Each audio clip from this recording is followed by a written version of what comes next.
Welcome to Living Once Twice, a lifestyle design and personal adventure podcast. My name is Justin. Come with me as I'm here to help you chart your course for creating the fulfilling life you desire. Join me as every Wednesday we'll dive into the inspiring guest stories, remarkable science, and useful strategies to help you create the momentum you need to take action towards designing your dream life.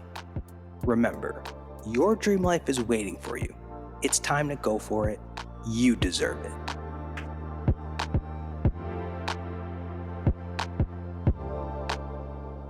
Greetings all, and welcome to Living Once Twice.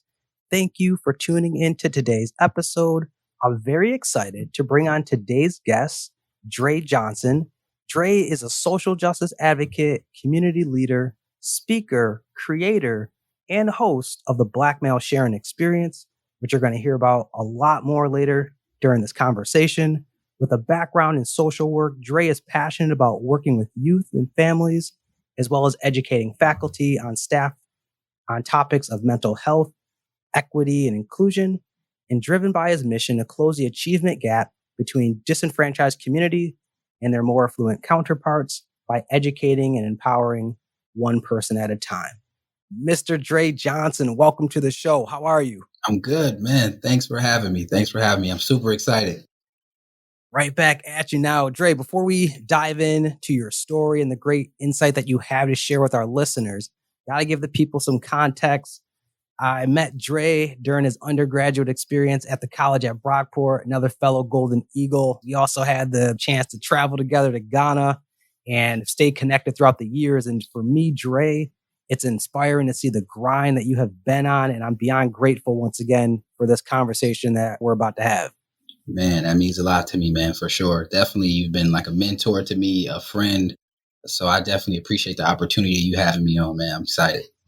Yes. Now, Dre, you have a lot of insight to share with our listeners, especially regarding the collective impact we all can make in today's world towards building and restoring our communities so that we all can thrive in a world where we feel liberated and able to really experience the fullest expression of our lives, regardless of the color of our skin or our background. And I can't wait to dive into more of that area with you. But before we do that, can you just tell us more about who you are, your background, and take us back, Dre, to what life was like growing up for you and what experiences have shaped you into who you are today?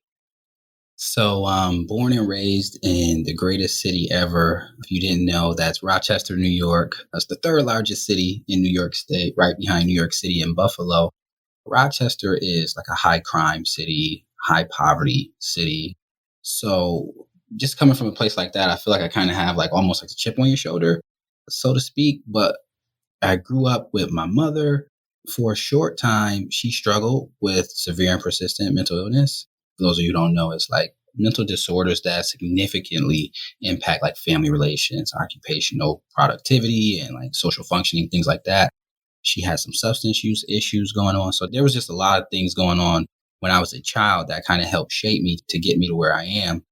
A lot of those factors, living with her, I learned about the streets. And Drake said in one of his songs, to be far from hood, but to understand the streets. When he said that, I felt that.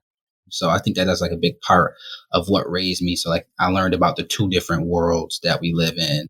And I got that from my mom. I got hard work from my grandmother, who then raised me when my mom, went to rehab and tried to get clean and that sort of thing. I had my father in my life. And so I like to think I got my little athleticism and what little bit of swag I have. I like to think that I got those things from my dad. So family is big for me.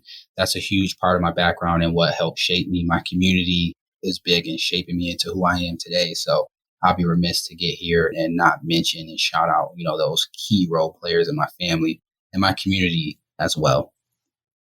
Great. Now, I appreciate you sharing, Dre, a lot of your upbringing and the individuals that have shaped you and contributed to your upbringing. And as I mentioned in the intro there, you and I, we got connected in college. And I know one impactful experience that you had was when you got to take a leap outside your own comfort zone and you traveled to Ghana. So can you also share with the listeners your college experience and what that experience in itself was like and the influence that had on you too?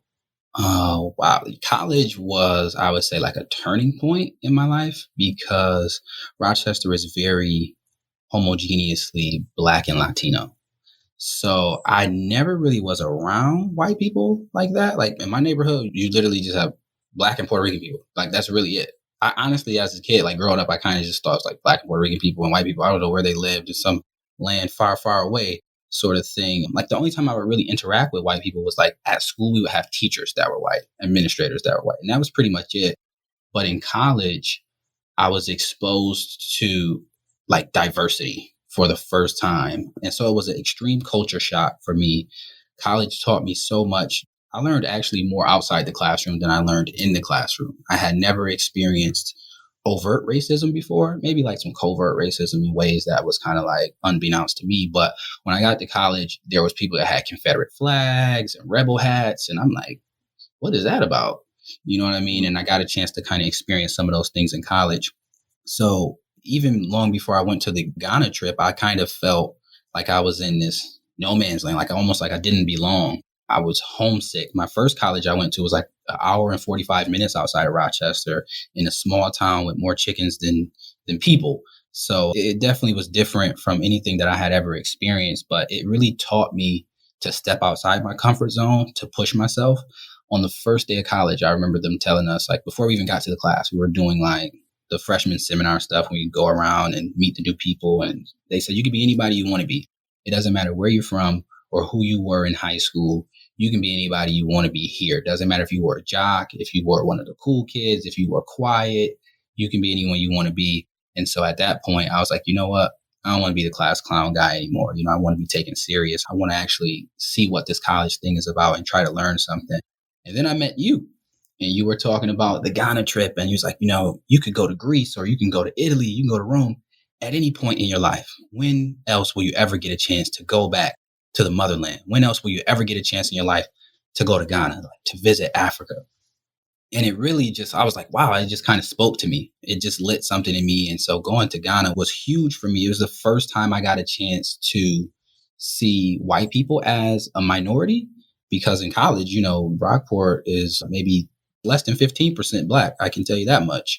So you're definitely a minority there. And you get used to, as a Black male, being a minority in most spaces, especially in terms of like education and things like that. So it was the first time I got a chance to witness white people become a minority. So that really did something to me, to see how that worked, to have them go to a place where Black people are the majority.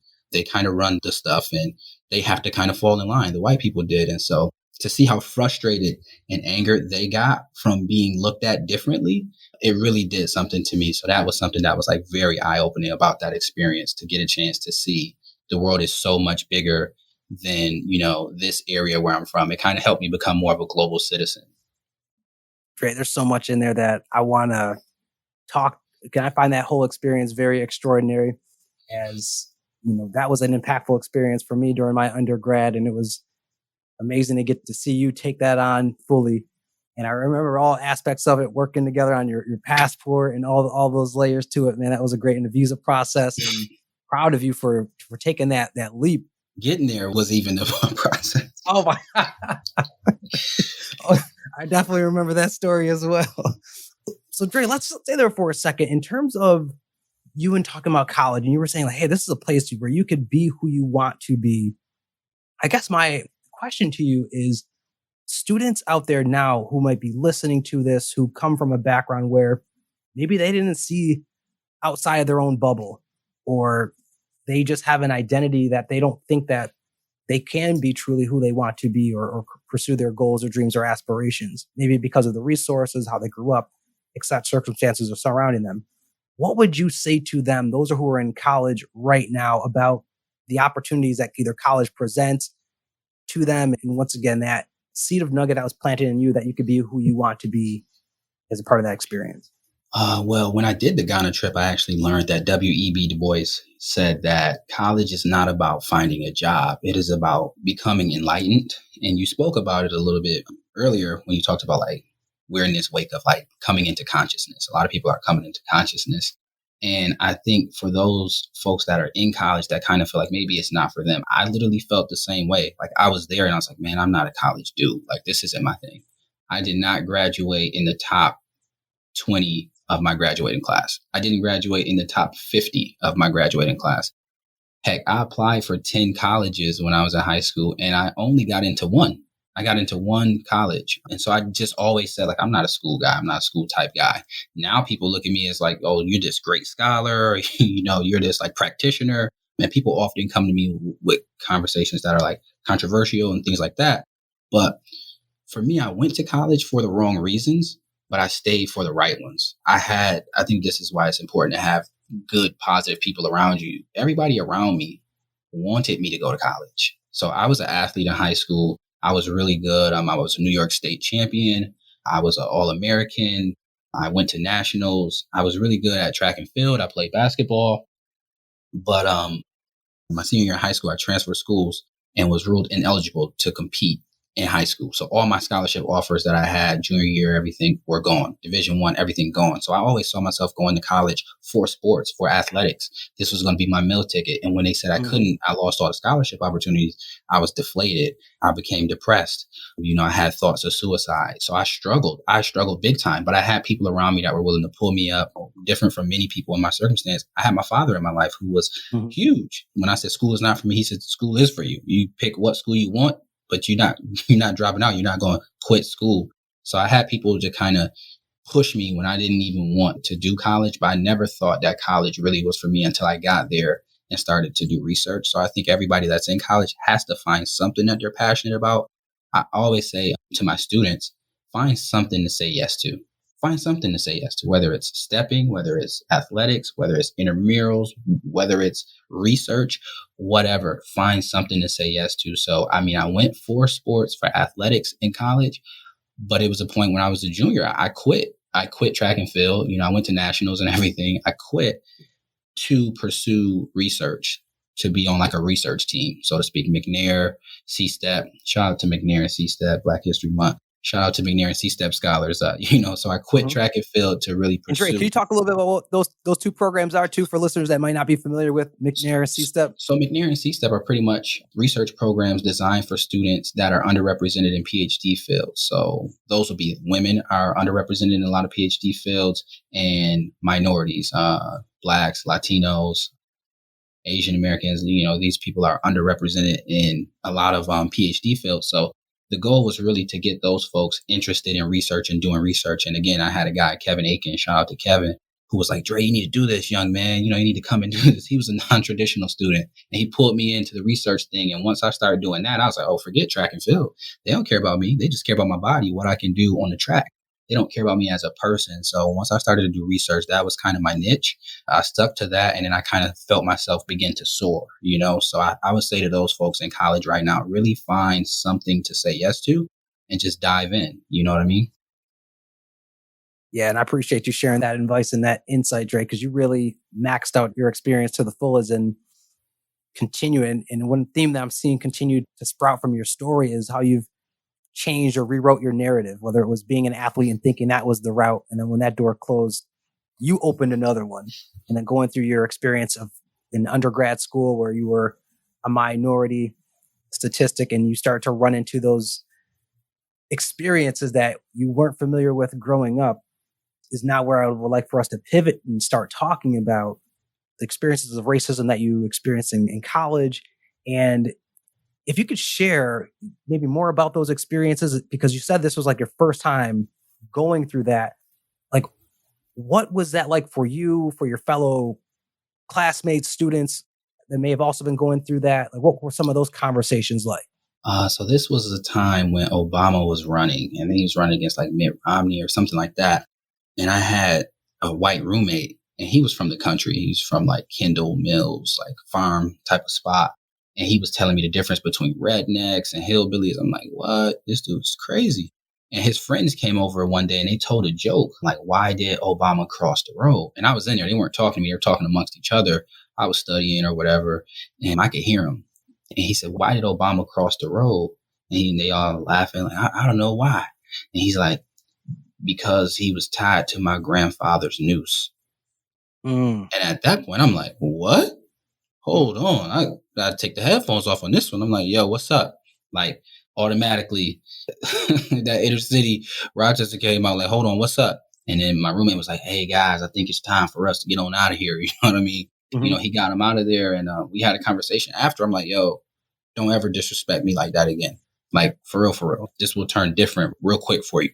And he was like, no, I'm sorry, brother. I didn't know he's going to say that. I mean, I'm not even the one who said it. I told him when we got out there not to say nothing like that or whatever. And I'm like, but you laughed. You laughed at that. You thought that was funny? Like, that wasn't funny at all. That nothing about that was funny. But my roommate told me that, he was like, yeah, man, my people are in the KKK. I got some people in the KKK. We would have these very vivid conversations. He was open to having conversations, and I was open to learn. So I think open-mindedness is huge wherever you go, whether it's college or into the career field. It's just big to be open-minded. An experience I had when I was younger, and I was exposed to white youth, like white kids. Because like I said, in Rochester, we didn't really have white kids around us. It was just the teachers and stuff. I went to a basketball camp. It was like a really expensive basketball camp. So all the kids there was white. So I'm sitting at the lunch table with these white kids, and they were cool. Like, they were my friends. It was like an overnight camp. It was like 5 days. And on like the third day, we're hanging out, and the guy says, one kid name was Luke. And he goes, hey, Luke, they're all white kids now. Hey, Luke, why don't you throw away my lunch tray? Luke goes, what? Well, I look like I'm black? And all of the guys at the table go, oh, and they all look at me. And Luke looks at me. He goes, oh, man, my bad. Yo, I'm so sorry. I totally forgot you were sitting there. I swear, that's my bad. That's my bad, bro. Mm-hmm. And I'm like, man, no, it's cool. It's all right. Don't worry about it. But it really did hurt. That felt like a stab in the heart when he said that. I'm like, what? And then when you think about it, his apology was condescending in and of itself, because he didn't apologize for saying it. He apologized for saying it in front of me. So I was like, yo, if I wasn't sitting here, that would be totally okay with you. You'd just let that fly. Like, that's who you actually are. That's who you really are. And so at that point, I was probably like 13. That kind of started to shape like my perception of how white kids were raised in the world versus how black kids were raised in the world. Like, oh, you think we the help. Y'all think we the help. And that's just crazy. And when I got into college, it was more on an overt level. Like, these kids, some of them were from the suburbs that I was in that camp with. But when I got to college, it was more, we from the hills. It was these dudes in a red pickup truck. Like, you couldn't get more stereotypical than this. Red pickup truck, mud all on it. I was crossing the street. This is at the first college I went to. And they literally hit the gas. Like, like the whole front end of the truck lifts up. And like, they tried to hit me with the truck. I literally jumped out of the street, like, not exaggerating. I had to jump out of the street. Like, my adrenaline was rushing. My blood was rushing. I'm like, my blood was boiling. Like, I literally I felt this rage, this sense of rage. And then they had the Confederate flag in the back. So those were some of the experiences. I had the covert experiences, the overt experiences. One time I was at Brockport in the library with a friend of mine. She's from New York City. I was with two of my friends, and they were both from New York City. We were having a conversation. We were whispering real low because, you can't talk in the library. And the librarian is a group of kids behind us. They're white. They're loud, though. They're real loud. So I'm like, hey, guys, make sure it's kind of this hypersensitivity you are when you're black, of always making sure you're not perpetuating any stereotypes. I'm like, hey, guys, make sure we ain't too loud. I don't want them to think that's us, because it's these white kids that's behind us all loud like that. And so we kind of whispering like this and everything. And then the librarian gets up because the kids behind us are too loud, but she is looking at us. I see her look at us when everybody's laughing, chuckling, all that. So she's looking at us. The white kids behind us are kind of out of her view because there was a big pillar. She gets up behind the counter to come say, be quiet. You guys need to be quiet. Once she gets over to us, she can now see behind the big pillar. And she saw the group of white kids laughing and joking. And her face, she goes like, oh, and she turns around and walks away. Did not address it at all. And I was pissed. And I didn't say anything because I feel like I brought racism up multiple times, and people have always said, oh, Dre, you make everything about race. You think everything is racist. They minimize it. So I said, I'm not even going to say nothing. I'm not even going to bring it up. And this happens so often with black people. You experience racism so much and these microaggressions so much that you stop to bring it up. You stop even bringing it up. And the girl, Carlene, that I was sitting with at the table, she's from Harlem. She says, wait a minute, hold on. Excuse me for a second. Nobody just noticed how that librarian was about to come over here and tell us to be quiet. And then she noticed it was these white kids behind us. And then she just turned around and didn't say anything. And I was like, oh my God, thank you. Thank God somebody else saw that. Because if I bring it up, they just say, Dre, you just bringing up race. You always want to bring up race. So it was an experience that I was glad to be able to share with somebody else who looked like me. And so going through those experiences with people that are kind of, again, like-minded, and surrounding yourself with people who think like you and who have the conscious mind to see what's going on in the surroundings was huge for me.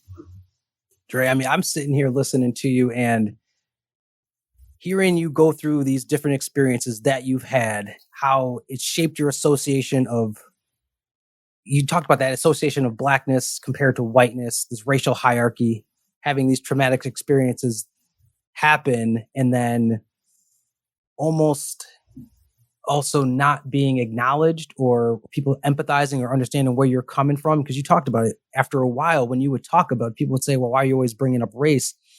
It got to a point where maybe you didn't want to say anything because it was going to fall on deaf ears. Right. But I think for many people listening out there, what you speak to is that there are these two different worlds that so many of us have lived in based off of our race. You and I both being Black African-American males. And you move through this world with this consciousness of it and knowing how in one way you can't act a certain way because you don't want to perpetuate those stereotypes that you talked about earlier. But the fact of the matter is that you are treated differently, or when you enter spaces, there's already this assumption about you or difference in how people treat you. Mm-hmm. So what for you was different last year when you started the Black male sharing experience, where you said to yourself, maybe in the past, I wouldn't have said anything, but now I'm going to use my voice. I'm going to stand up and say something about what's going on, the wrong that's going on, and once again, share the impact that these experiences have had on my well-being and how I can move and operate in the world. You know, as a Black person, and particularly a Black male, you constantly go through this world of having to this thought of, do I code switch here? You know, you're constantly code switching. Like, oh, you know, this is where I'm from and this is how I am and how I speak when I'm in my neighborhood with my friends. But then when I go in here, corporate America or education or wherever it may be, I have to code switch because just your existence alone as a Black male in America is intimidating to some people. Your voice is too deep, or your skin is too dark, or you got dreadlocks, or you got tattoos, or God forbid you want to go to the gym and you have muscles. So you have to kind of try to water yourself down or make yourself more palatable for white folks. And when I saw what happened to Ahmaud Arbery, I could not sit in silence any longer. It was no longer, how do I code switch and sit at this table to have this dialogue? It was now, you know what? How do I create my own table? How do I bring people that look like me to the table? You know, I'm not asking for a seat at their table anymore. I'm kicking down the door and I'm setting up a table right next to theirs and saying, hey, you know what? I'm bringing my people to the table and we're going to have this conversation without you. Because really, when you think about it, we just wanted to have conversations that were about the Black experience, and particularly the Black male experience, because Black women, I feel like, are very well represented when you turn on the TV. Not as much as they should. Absolutely not. But you'll see a lot more women on TV, on the news, you know, speaking of themselves, you know, things like that. You don't have that as much when it comes to men. When you have women's issues, you often have women talking about it. But when you have things pertaining to Black men, you often have everybody else talking about it besides Black men. So for me, it was just, oh, this absolutely has to happen now. We had the pulse of America now watching because of COVID. I had white friends calling me left and right. Jesus Christ, Dre, you see what's going on here? This is ridiculous. Can you believe it? And I'm like, actually, I can. I've been living through this my entire life. So while we had the pulse of people watching, they couldn't watch sports because of COVID. They were forced to watch Black people be brutalized on TV, on social media every day. And at that point, I said, this is our opportunity to tell our story and control our narrative. And so what were some of the steps that you put into place, Dre, when you decided, like you said, you were going to tell our narrative, make sure that we had the control of it? Did you know at the time you wanted to do the series? Was there a certain conversation you wanted to have off the bat? Like, what were some of the steps that you took into then putting that vision into reality? Well, you know, like most people during COVID, I was watching a lot of stuff, videos, stuff like that on social media. We're spending more time on computers and stuff than we ever had because, you know, wasn't a lot of stuff on TV. Stuff, you know, your regular program was scheduled, your regular scheduled program was interrupted. So we're now on social media more and looking at things. So, you know how you had the versus battles that birthed during the COVID era, and you had those sort of things going on. A lot of people started to do podcasts and videos and talk about things like that was currently going on, like current events. And when that happened, I was like, this is my opportunity to have this conversation. I want to have a roundtable discussion, so to speak. I want to bring people to the table to have these dialogues. And so for me, it was something that was, it's almost as if like you lose somebody to gun violence. you're now kind of automatically going to become an advocate for gun violence. And so with COVID, we saw how everything went digital. Like we thought that we had to work in person. Then COVID happened, and you see, we absolutely could have been doing this virtual thing a long time ago, saving us a lot of commute time, a lot of gas. So when that happened, I basically said, there is an issue with Black men. We're seeing them die continuously on TV by the police, by regular citizens, and the people aren't even arrested. We need to have a conversation about this. How do we feel? I wanted to share raw, uncut emotion with people. And I just said, social media is the way to do it. Social media gets a lot of flack for negativity when social media can be used positively and negatively. It's all about how you consume it, how you tailor it. Anything you consume, you have to tailor, whether it's what you eat, what you read, what you watch on TV or social media. So I said, I got to use social media, my platform, to get people to tune in to the right program. So that was kind of pretty much what I did. I just reached out to a bunch of people, well, a select few people that I thought would be good to speak towards Black male issues, and just like a diverse group. You know, I didn't want everybody to be from the city. I wanted some suburban, maybe some rural. I wanted some people that were heterosexual, and I wanted some people from the LGBTQ community. You know what I mean? So I just wanted to have a diverse group of Black males to have a dialogue of, we all have the same shared experience of Black malehood in America. So I just wanted to talk about that. And I just thought, with social media booming the way it was, this is the way to go. So that's what led me to that. And Dre, I was very impressed, and it was for me a great space that you held.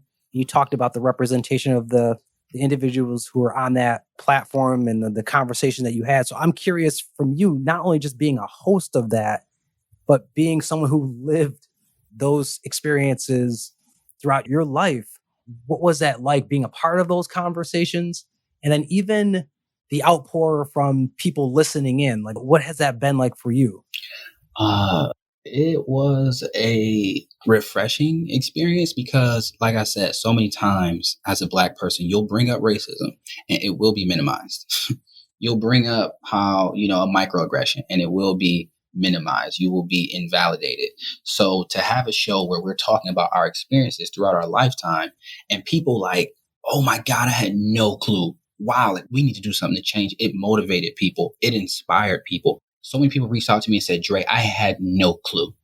Youth reached out to me and said, man, listen, I kind of always thought you were this straight and narrow type of guy. I never knew you went through some of these same things that I'm going through today. So it just felt so good to hear people affirm your experience. And I don't think any other group in America has to deal with that. They don't have that issue the way Black folks do, of having their experiences affirmed. So for me, it was just when people reached out and said, man, like, it was literally just going to be a one-time thing. It wasn't going to be like a show, a continuum. Everybody was like, you got to do this every week. I'm like, whoa, there's a lot went into this. I don't know if I can do it every week. That's just not really feasible right now.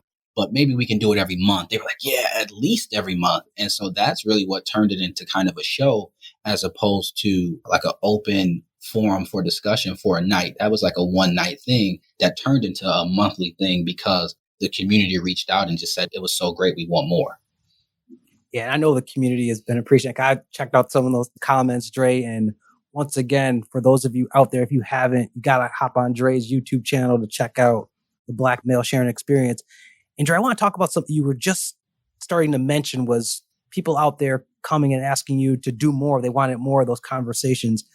We talked a little bit about this earlier. When you put yourself out there, once again, as a Black male, a lot of times you already feel that there's a target on you. You already feel that you have to walk into society with your shield up, with your guards up, because you just don't know. And I believe one of the men was talking about this. You just don't know where it's going to come from. Is it going to be people driving down the street like you experience? Is it going to be in the office setting? Is it going to be, you just don't know what type of resistance or harm or danger is out there for you.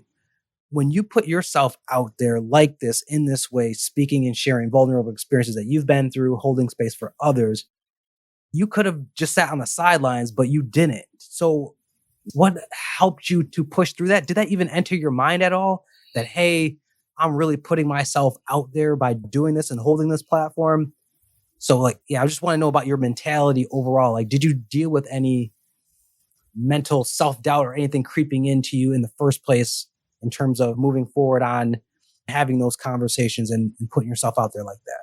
Well, I think for me, again, it goes back to shaping and practice. So as an athlete, you practice all the time. And so you develop leadership qualities from the sport. And it doesn't have to be athletics. It can be instruments. It could be, whatever it is that you're passionate about.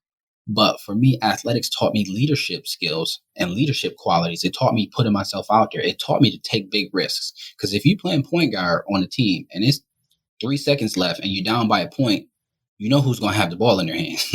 You. So I had always been a person that's taken risks. You know what I mean? It's not just like, oh, I'm this brave guy that's just, oh, I'm just going to put myself out there. It came from, fourth grade, I was playing organized sports competitively. You know what I mean? So if you get the last shot in fourth grade, now in fifth grade, you feel more implored to do that. The team is like, Dre, get the ball to Dre. So going through life as someone who excelled at sports, it's a privilege. Like we all have privileges. You often hear about white privilege, but everybody has privileges in their own regard.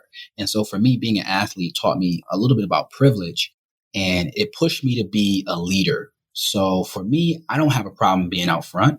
I don't have a problem being the voice. I used to be a communications major, and some people wanted to be in front of the camera and some people want to be behind the camera. Some people want to be behind the scenes. So for me, I don't have a problem being the voice for people, for disenfranchised people from inner city communities, for Black folks. It didn't really cross my mind because I felt like the need would outweigh all that other stuff. The need is there. People need to hear this. Youth need to hear I had contemplated suicide at a point in time, because they're going through the same thing that I was going through then, but they don't think we're the same. To me, it's all about connecting with people. And so to me, it was like no doubt in my mind, this absolutely had to happen. I'm a person that's willing to fail while I'm trying, then not try at all. So that to me was like really second nature of like the flack or pushback that I would get, because I'm a person that's pretty steadfast in my beliefs. And I respect and admire your courageousness, Dre, to once again take on this at your young age and put yourself out there and do it for your community and for the liberation and the uplifting of others. And so I'm curious, from advice that you would pass on to other listeners out there who are passionate about something, have a belief in a cause, or wanting to create change, or wanting to speak up or speak out against the injustices out there, but are just either unsure of themselves doing it, or maybe thinking that, well, who am I to speak up about this? Or have maybe some fear in their mind of using their voice because they are worried about the cost that could come with that. What would you say to them about taking that leap? I think it was a Martin Luther King quote that says, if not us, then who? If not now, then when? It could have been Obama, but I think it was Dr. Martin Luther King. And I just think about that quote when you ask that question of like, history is never history when it's in the moment. Like you're not thinking like, oh, this is history. They're going to be talking about this. They're going to be talking about 2019 and COVID 200 years from now.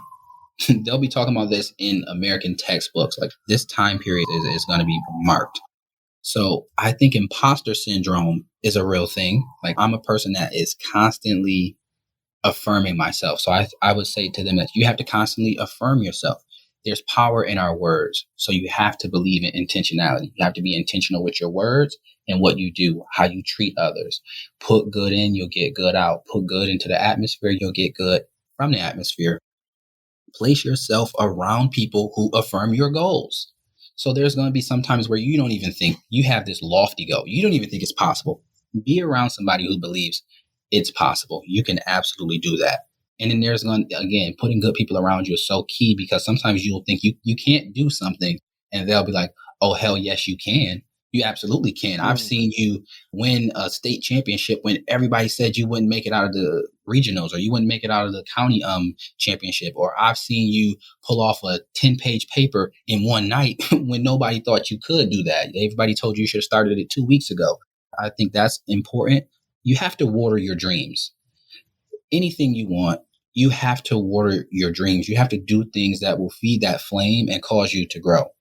So if you want to run a business, follow people on social media that run businesses. Read books about businesses, entrepreneurship, watch YouTube videos, create a vision board. I think this is huge. Create a vision board and a plan to reach it. So like I created a 5-year plan, created a 10-year plan. How will I get to that plan? Who will I need around me to get to that plan? Those are some of the things that I think you have to do. But I think the first step is just jumping right in. I think Nipsey said it in the song. He said, I dove off the deep end with it without a life jacket. So I Hmm. think that's what you have to do. You know what I mean? You just got to jump right in. You can't be afraid to fail. The greatest people we know have failed the most. People are not afraid to fail. Kobe Bryant started making movies. People said, "What the hell are you doing making movies? What are you talking about?" Yes. Now he's out here winning all type of awards and things like that because he wasn't afraid of what people were going to say. He wasn't afraid of looking dumb or looking crazy. And so I saw a quote that said, "Your fear of looking stupid is holding you back." So you kind of just got to jump off the deep end with it, so to speak. That's something that I've done. And again, I'm able to live with my mistakes. I'm not able to live with not taking those chances. Yes. Yes to everything you're saying, Dre. And this is great advice that you're passing on to the listeners from building your mindset, taking risks. And you really spoke too a lot about just the importance of community and finding others, whether it's a mentor or finding yourself a community of supportive people in your circle. So I'm very curious, as someone like yourself who does inspire others, what are some other either people or sources that you gain your own inspiration from? I found somebody that I saw myself in when I was younger and kind of emulated him. One is my dad, right? So again, this is a privilege for a young black male to have a dad is like, oh, it was like a four-leaf clover.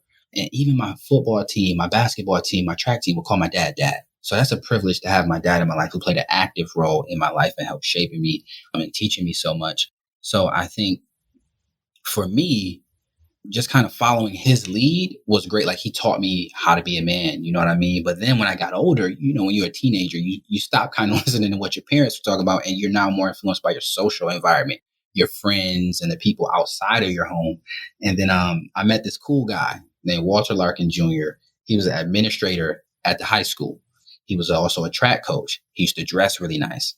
He used to always wear cologne. All of the ladies liked him. He was fly. He had a Lincoln Navigator. So he kind of was like the cool guy. I'm like, oh man, this dude is cool. I kind of want to be like that when I get older. You know what I mean? Maybe the little education thing might work. He was somebody that pushed me for the college thing. I actually remember real quick, real story. When I was in high school, I was not going to apply to any colleges when I found out I could not compete in sports. This was like the last year they were doing hard copy applications. Now everything is online. But I had 10 applications that I was supposed to fill out, and I didn't fill them out. And he called me. Mr. Larkin called me one day and said, "Hey, Dre, I got some of the track team.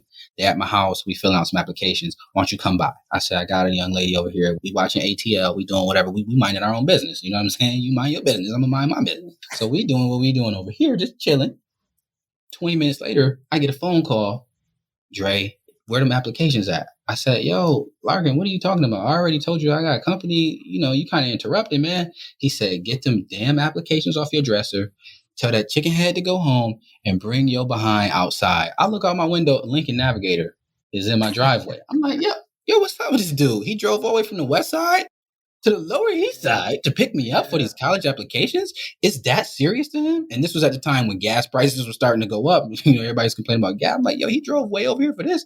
I said, "Shorty, you got to go." You know what I'm saying? But my coach that drove all the way over here for that. It's that serious to him. So let me go ahead, fill out these applications. And again, if it wasn't for him, I filled them out on his computer, at his house, in person, the hard copy. He helped me do all of that. So having that support system and mentorship is absolutely huge. It can come from a brother, an uncle, somebody in the community, a coach. Anybody could do that. So I would implore everybody to kind of take somebody under your wing and find somebody to follow.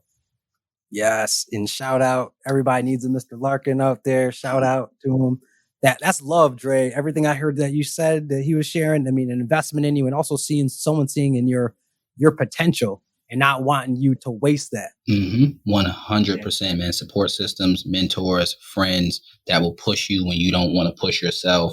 A gym buddy. I call them accountability buddies. I might need to get that trademark. Do Accountability it. buddies. You know what I mean? Somebody that's going to hold you accountable. Even when you like, nah, not today. I don't want to go to the gym. Man, get your behind up and get your behind to this gym. I'll be here waiting on you. You kind of need that in your life. At least I do. Yes. Yeah, we all need accountability in this time and to each other. And Dre, that's something that I want to switch to real quick. It goes back to something you were talking about earlier. And I've heard you talk about this on the Black Male Sharing Experience, is how all of our liberation is connected to each other. And you shared some really vivid examples of people, white people who maybe have said some things and done some things that, had harm or had an impact on you. But now we're in a place where we are seeing a lot of our counterparts wanting to do something. And you talked about people reaching out to you, said, man, I didn't know this was going on, but I want to be a part of the movement. I want to help. My question to you, Dre, is for those that out there who are listening, who maybe want to be allies, but maybe they're worried about making a mistake or they don't know where to start in a part of this liberation movement and fighting against racial injustice that's going on. What's your advice to them? Those who, once again, want to come down from the stands and want to be on the field, but maybe are feeling a bit worried because they don't know where to start. They're worried that they're going to make a mistake. And you talked about the fear of making a mistake, how you still need to just jump in. But what additional advice would you give to people out there who want to play an active role in this movement? First thing I would say is do your research. Just do your research. Like on anything that you're interested in, you maybe not know so much about, do your research. Right now, there's so many books, so many resources, so many articles, so many videos everywhere where you can learn about systemic racism, institutional racism, covert racism, overt racism, microaggressions. Just look this stuff up. Start pushing yourself to get outside your comfort zone and surrounding yourself with more people of color who go through these things. There's no better way to learn about things that people of color go through than to have conversations with them. And that doesn't mean to pry into their life and ask them to open up about traumatic experiences they've had in regards to race, sexual orientation, religion, or anything like that. But just surrounding yourself with these people. And when you get a relationship with people, they start to share things with you that they wouldn't share with you if you didn't have a relationship. So you can't just walk up to a Black person like, tell me a little bit about some racist experiences you've had. You have to have a relationship with them. You got to do the groundwork. But I think it starts with just wanting to research something. If you, like me, you want to learn about finances, you start looking up finance videos. You start looking at people who run businesses or something like you would want to run or things like that. I think the first step is just humility. And then I think it's about advocating and putting yourself out there and going beyond words. Because anybody can talk, but I want to see some action behind words. So I think it starts with, people who will have conversations with me. White friends will call me and say, Dre, I think that this is ridiculous. But then on social media, I don't see that same energy. I'm like, keep that same energy you had on your social media that you had with me in the DMs, in the inbox. Mm-hmm. Put those feelings out there for your white friends, buddies to see. You feel like what's going on is wrong. The system of racism is real. It's kind of clear at this point. If you can't see it, I would say you holding your eyes closed at this point. So I would say it starts with educating and advocating for marginalized communities. I love it, Dre. And you said, hey, you want to show me commitment? Your commitment shows up in action, not no performative allyship. Mm-hmm. I love that. And Dre, you also share, there's some talking about people educating themselves. Are there any books out there that you recommend? I know there's many, but are there a few that you want to just share with listeners? Dr. Joy DeGruy has a book, Post-Traumatic Slave Syndrome. It is an amazing book. You can look her up on YouTube, Dr. Joy DeGruy. She's an amazing scholar. Tim Wise has a lot of books about white fragility, white privilege. Who else? There's a book by Dr. Chris Edmond, and it's called For White Folks Who Teach in the Hood and the Rest of Y'all Too. Man, that's a powerful book. Even if you're not in education, that's a great book to read. Those are some great books that I would say start with those. But you can look up Tim Wise. You can look up W.E.B. Du Bois. Like a lot of the stuff we're talking about today is not new. These are systems that started way, way back. So you can read the autobiography of Malcolm X. You know what I mean? You can read Frederick Douglass books and learn so much about what's going on today by looking at stuff from the past, honestly. Right. I appreciate you sharing those recommendations, Dre. And before we get into our Each One Teach One rapid fire questions, Jay, one question I want to ask, why this question resonates with me is because not too long ago, I got to listen to an interview from Tarana Burke, who was the founder of the Me Too movement. And she was open and honest about in the last year or so, the health challenges that she's experienced. And she mentioned a lot of it was due to just stress and the grind of fighting against these injustices going on out here. And so my question to you in this work, because once again, you're putting this weight and this mission on yourself, is how do you balance the role of being a social justice advocate and your activism and being an educator and prioritizing your wellness? Like, how do you balance it? What strategies do you find helpful in it to keeping your cup full so you can continue to fight the fight, which we all know this is a lifelong fight? Absolutely. So I think self-care is huge. Like, we know a lot more about self-care and burnout now than we did 20 years ago, 30 years ago. We got to move out of, like somewhat of our parents' train of thought of like, work hard, you got to work hard, be the first one there, the last one to leave, and now start thinking about how we can work smarter. And so for me, I have to be, again, intentional with everything that I do. So I have a planner, like most people that use a planner or a schedule, a calendar. I have every day planned, like, not in great detail, but I do have some details where I've planned in self-care. So things that you do, that's just real easy things. Self-care doesn't have to be a vacation. Actually, it's not a vacation. That's not really what self-care is, or a spa day. It's really some things that you can do in your day-to-day life that add joy and relieve toxic stress. So there's toxic stress and then there's eustress. Eustress is like positive stress that like, oh, I have a paper that's due on Thursday. So that's like, it's a positive stress to add to you, to motivate you to do well. And a lot of people work better under pressure. So for me, I have my planner. I plan in fun activities, things that's going to relieve me and remove that toxic stress. Now, we know toxic stress lives in the body, which is why you see Black and brown folks with so many negative health outcomes, because a lot of stress and trauma happens to Black and brown folks. So exercising is something that I love to do. I think that came really from sports and just being an athlete, constantly, working out. And exercising can be different for everybody. That could be yoga. It could be Pilates. It could be swimming. It could be going to the weight room. It could be running. It could be whatever you want it to be. Secondly, I think getting outside. I learned in South Florida that being outside is just so important. When I was in New York, I started to get like vitamin D deficiency because we have such long winters and, you don't get enough sunlight, and we're creatures that are supposed to be outside. And so we're supposed to get that sunlight in order to thrive. So for me, just get outside. It doesn't even matter where you live. If you just get outside, if you just go outside, take the trash out today, that will be something that's beneficial for your body, for your mind. What else? Let's see. Eating healthy meals is really, really important. It's a game changer. Whether you're cooking them, I personally love to cook. I have fun. You might catch me on social media cooking a little show, Cooking with Chef Drizzly Bear. I like to have my fun, that sort of thing. But watching lighthearted videos, that's something anybody and everybody can do at work. Well, most people can watch a lighthearted video, just something that you can decompress. I like watching Naked and Afraid. That's like one of my favorite shows. You'll catch me on YouTube watching this. Like, what, bro, what you watching over there? I'm like, yo, this show is amazing, man. I just got to watch it. And then just lastly, connecting with friends in a time, especially like now with COVID, where you can't connect in person. I've been connecting a lot on social media, video calls. Just because we can't be in person doesn't mean we can't be together. Doesn't mean we can't be connected. So for me, I think this has been a time, kind of the silver lining of COVID, I guess, for me, has been connecting with people that I probably wouldn't normally connect with, like my second cousins, third cousins. They live in Alabama or they live over here, over there. I've been connecting with a lot of people that I wouldn't have normally done so because of COVID. So I'm going online and really trying to stay connected with folks. All great tips of things that people can do that they can add to their self-care toolkit. So I appreciate you going there and taking it there. And so, Dre, for our next section, this is our Each One Teach One rapid fire question. So I'm going to ask you a few questions that I ask all of our guests. You just share what comes to mind. You ready?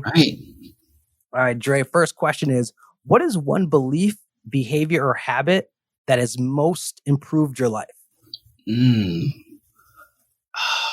Belief, behavior, or habit.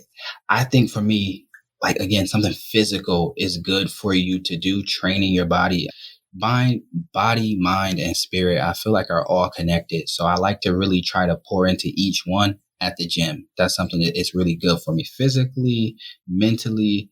I feel free at the gym. Like, it doesn't matter if I had a long day at work, whatever, I feel free at the gym. So for me, exercise is a habit that I push myself to do that because it's just so many great benefits for me to do it. Hey, I second that. I'm right there with you. And I'm looking forward to these gyms out here in California going back indoors and opening up. So thank you for that one, Dre. My next one, we're going to take you back. So Dre, if your younger 20-year-old self met you today, what would he be most proud of? Oh, I think he would be proud of me continuing to step outside of my comfort zone. I applied to grad school in Florida. I didn't have any family in Florida. I didn't have any friends in Florida. I just applied to grad school in Florida, got accepted. to school in grad school in Florida, and I literally just moved to a state halfway across the country where I didn't know anybody, didn't have any connections or anything like that. I just continued to push myself, stepping outside my comfort zone, and it has done so much for me professionally, personally. I've grown so much. So I think he would be proud that I have continued to step outside of the box and push myself in terms of being outside of that comfort zone. That really resonates with me because you talk about being in Florida, from Western New York to Florida. For me, Western New York to California. I tell people all the time, Western New York is not going anywhere. So if you can get outside your comfort zone, wherever you are listening from, do it. As Dre talked about, there's just so many benefits of expanding your mind and your perspective, plus the people you'll meet and connect with.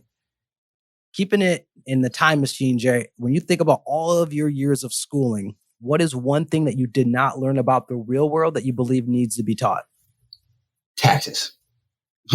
Taxes. I'm like, why is it that we need to learn some of the crazy stuff that we learn, but like we need to learn all this type of math, but it is not really related to real life. Like taxes is something I know nothing about. And now I have to pay somebody to do that for me when everybody in America, got to do taxes every year. We know nothing about it when we graduate from high school, college, master's, none of that. I still don't know anything about it. I have to pay somebody to do that. So I wish it was somebody that can kind of help teach us about that. That would have been something that's super helpful to know, because financial freedom is what everybody's looking for. And I think taxes is a big way to financial freedom. You don't believe me? You can ask 45. He'll tell you. That's why he not letting nobody see his taxes, because that's how he got all that money. But that's another story for another day. So yeah, we'll leave that one, Dre. Now, Dre, if you had all the resources in the world, money, since we're talking about money, people, power, time, what would be your passion project? What would you bring to life in the world? I think in order to bridge the achievement gap and work towards equity, I think that we would have to create a safe haven for youth. And this is something I actually wrote a grant for this. I've never submitted it for any grant proposals. I have never submitted it, but I want to create a safe haven for youth and families, and particularly in urban spaces, but anybody could come to this. But I think when we talk about marginalized communities, whether it's Rochester or New York City or Compton or Chicago or wherever it is, they all have the same things in common. And so I think we really need, when you think about studies like ACEs and you start talking about childhood trauma and what that does to people, we have to have a way to undo some of the things that it does. We have to have a way to counteract that. We have to have a way to lessen the traumatic experiences that we go through. And so I think for me, I would create a safe haven for youth and families where parents can come, they can learn, they can grow, whether it's they need help with resumes, they need help with parenting skills. There's no 101 parenting book that's going to teach you how to be the best parent. And so I think that comes with practice, being around other people, a support group. So for me, I would create a safe haven for youth, a place that they can come, learn, grow, exercise their minds, bodies, everything, socialize, and have the parents learn as well. I think that would really be a piece that could fully, like almost like a wraparound service for our community and help us really bridge the gaps that we see from our communities versus more affluent communities in other spaces. Yes to everything on that one, Dre. So, Dre, tell me about, in this season of your journey, who or what are you focused on becoming? I'm trying to move out of this, a 9-to-5 situation, and how can I have my money work for me? And so, I asked my uncle what that meant one time, because he's a business owner. He owns his own business. And he said, Dre, you got to get to a point where you're not working for your money, making your money work for you. And I was like, Uncle, I don't even know what that means. And he was like, you want to get out of going to a job and you have to be at that job in order to make money. You want to get to a point where you start something creative where you can make money while you're not even there, while you're making money doing something totally different. And so that's something that I'm really trying to get into more. I'm doing a lot more investing. I have a financial planner, financial advisor. I already told you about my tax guy, Earl. He hooked me up. He get me together. So that's something that I'm continuing to grow and add multiple streams of income.